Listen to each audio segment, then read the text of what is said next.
There's something about alpastor tacos that I just love. Traditional alpastor will use a spit to grill slices of pork, but since I don't have one, I'll be broiling it in the oven instead. And instead of using pork, I'm going to be using chicken for a more leaner option. We will also be making pickled onions, guac, and a pico de gallo. These are optional, but it's an awesome addition to the taco.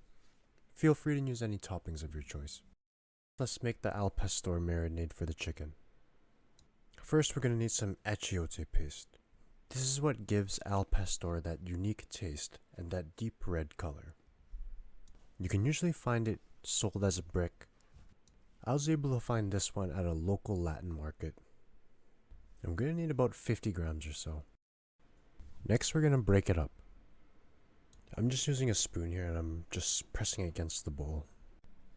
Next, we need oregano, salt, garlic powder,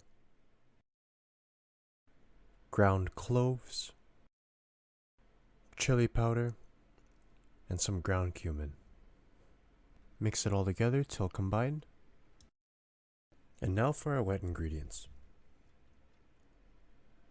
We need orange juice, lime juice, and vinegar.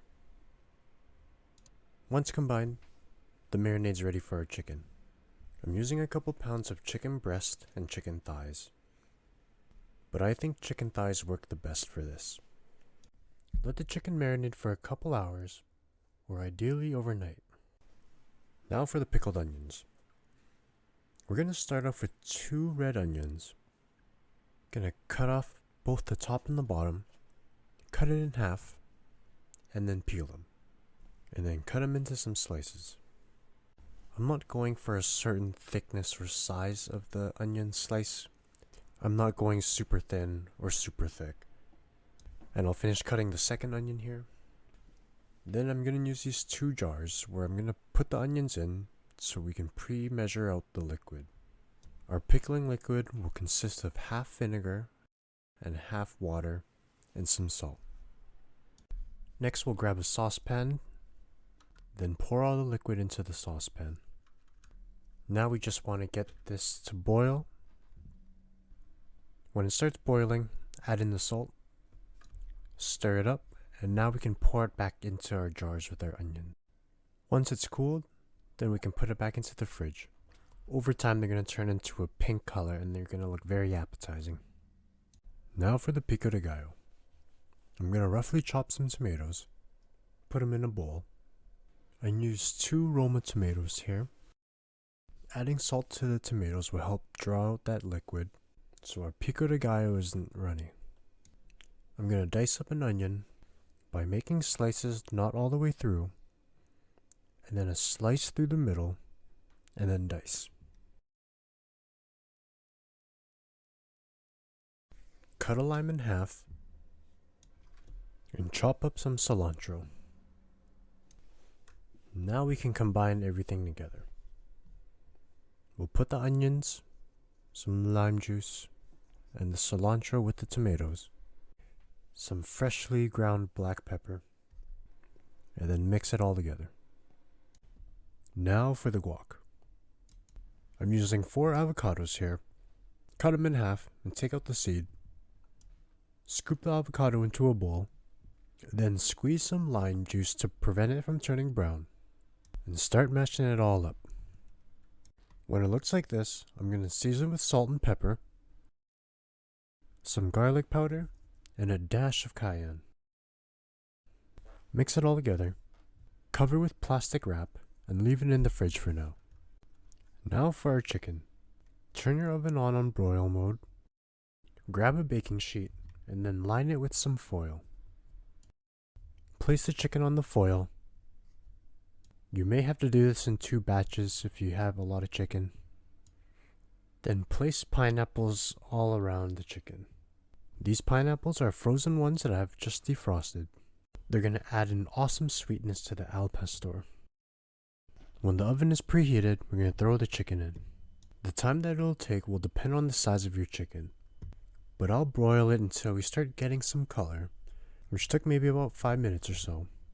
After that, I'll flip it and then let it broil for another couple minutes. And here's what it looks like.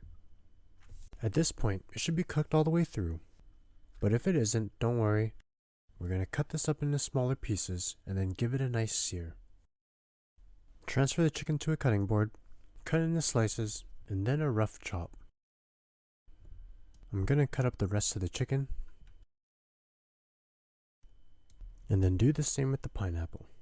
And one more thing. You see all the drippings on the pan here? Don't throw it out. This is the flavor from the chicken and the pineapple, and it's full of flavor. We will add this when we sear the chicken. Try your best not to get any of the burnt spots, but a little bit won't kill you. Now let's sear the chicken. I'm going to preheat a pan to medium-high heat, and when it gets hot, I'm going to pour in some olive oil, and then in with the chicken. I'm also going to go in with the pineapples as well.